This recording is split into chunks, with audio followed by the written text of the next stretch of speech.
Ер нь бол алдартай хүмүүс ч гэсэн хүмүүс. Тэгээд тэр гадаад орнуудын хэвлэл мэдээллээр харж байхад тэд нар бол өөрсдөө харин бүр одоо туршлагаасаа хуваалцах гэдэг юм дээр маш их ил тодорхой. Тэрийг бүр өөрийнхөө нийгмийн хариуцлага тий би одоо энэ хавдар гэдэг өвчнийг тусаад яаж тэрнтэй тэмцсэн, яаж давж гарсан ч гэдэг юм уу тий.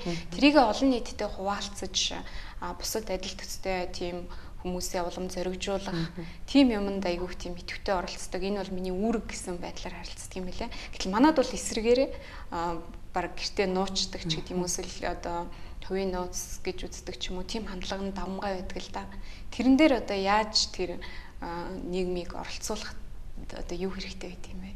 Олон нийтэд хүн амд ер нь эрүүл мэндийн боловсрол мэдээллийг түгээхэд бас хамгийн нэг гол сувг нь бол олон нийтэд танигдсан алдартай хүмүүсийг ашиглах байдаг. Тэр хүмүүс ч гэсэн нийгмийн хариуцлага, хувь хүний хариуцлага ухамсарлаад бас ийм сайн үеийн аянд бас нэгддэг. Тэгэхээр бусад оронд ийм туршлага байдаг алдартай хүмүүс зөндөө ийм үйл ажиллагаанд ордог учраас бид нар ч гэсэн цаашдаа бас Монголынхаа алдартай хүмүүстэй хамтарч ажиллаж чиглэлээр тодорхой үйл ажиллагаануудыг хийнэ гэж төлөвлөж байгаа.